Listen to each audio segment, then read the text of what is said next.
Bueno, a nivel de equipo, una temporada yo creo que bastante buena, ¿no? El equipo, a pesar de todas las dificultades que tuvo, cuanto a lesiones, cuanto a bajas, pues estuvo bastante bien y como lo hemos visto, ¿no? Peleando hasta el último minuto por casi todo.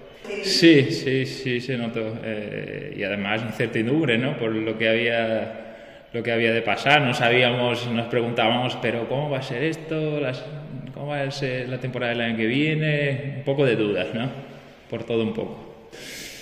Bueno, lamentablemente tuve lesiones en pretemporada. Es difícil porque una vez que pierdes toda la pretemporada, luego seguir el ritmo durante la temporada es complicado, pero bueno, las lesiones están ahí, hay que afrontarlas y nada, pude volver y pude intentar aportar un poquitín al equipo. Bueno, importante, ¿no? Marcar en casa y con público y celebrar con nuestra afición, importante. Personalmente contento, ¿no? Por intentar ayudar al equipo en todo lo que pueda.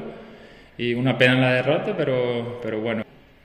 Buen estadio, buen campo para jugar. Nosotros, bueno, vamos a pelear. Los entrenos de esta semana están siendo como siempre, intensos como siempre, hasta el último minuto, y yo creo que el entrenador va a plantear el partido de la mejor manera posible. Sí, un equipo que estuvo en primera hace pocos años, ¿no? Un equipo con toda una historia por delante, todo un deporte ilusionante. Como lo dije en entrevistas pasadas, hay que salir al campo con las ideas claras y sobre todo el esfuerzo, ¿no? Hay que competir. Esos campos, da igual sea el del Depor, el del Marino, hay que salir y competir, sobre todo.